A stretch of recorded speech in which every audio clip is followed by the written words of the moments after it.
isa mapagpalang araw po sa ating lahat. So ayan, at nandito tayo sa kagubatan. So nakakita tayo ng wild chicken guys. Patay na. Siguro tumama dito siguro sa sa sobrang lipad niya siguro or may sakit. So mga kahapon na to guys namatay. Tingnan nyo pa. Sayang ang gandang manok Wild chicken po ito guys. Para maniwala po kayo ng wild chicken yan, tingnan nyo naman ang tahid niya. Yan po yung original mga wild chicken. Tingnan nyo yung tahid. Ang haba. So ibig sabihin matanda na ito guys. Kasi yan.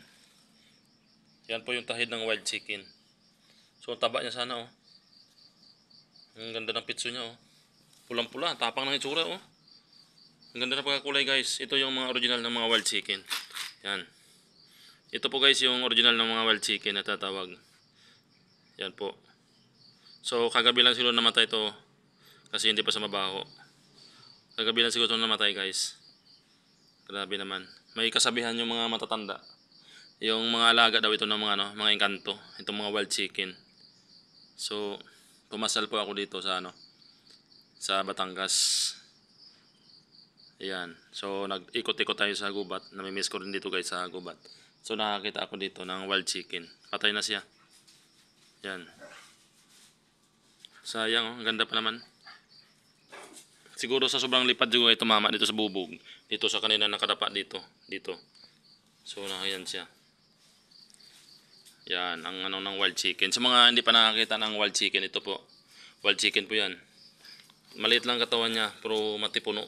Dibdiban Tapos malalaman niyo po yung guys na pag matanda na siya kasi yung tahid niya, grabe ang haba. Kaya pag talas.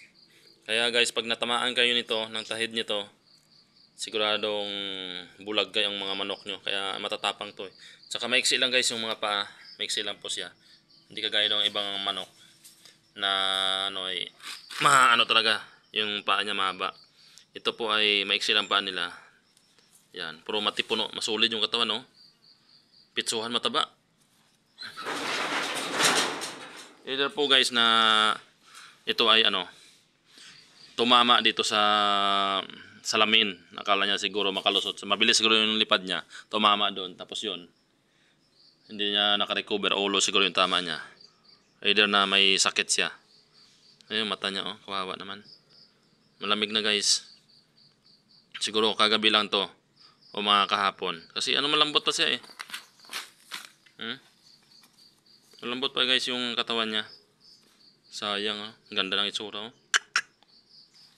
Sayang ka naman. Binubumba-bumbangan natin ito guys. Kaso lang problema. Wala na talaga. Patay na talaga siya. Kawawa naman. Ang haba ng ang tahid Grabe Kahit wala na to guys na pantari, mananalo siguro to. Pansabong ba. Galing to pumalo. Mga ganitong manok mga wild chicken. Ganda ng balahibo. Grabe. Sayang naman to.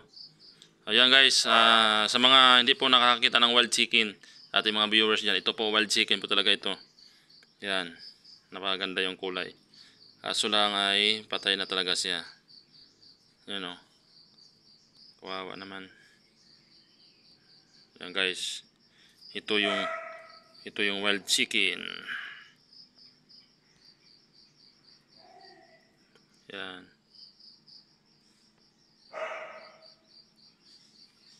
Sayang. Namatay lang siya. So guys, maraming salamat po sa inyong mga suporta dyan. Ayan. Shoutout po sa lahat ng ating viewers kay Blacky. Sa lahat ng ating mga subscriber. Ayan. At pumasal po ako dito sa Batangas sa aking kasama sa mga alagang aso. So, babalik din tayo dyan sa Bikutan. Ayan. Kasama yung mga alaga kong aso. Dito kami sa gubatan. So, isabit muna natin ito guys kasi baka madali ng aso. Lagay muna natin dito. Dadalhin natin sa baba. Oops, nalaglag. Kawawa naman. Laki naman ng katawan niya solid na solid So, dyan lang muna guys. So yan guys, maraming salamat po sa ating lahat dyan. Solid supporter po natin, maraming salamat. God bless po sa ating lahat. Bye bye.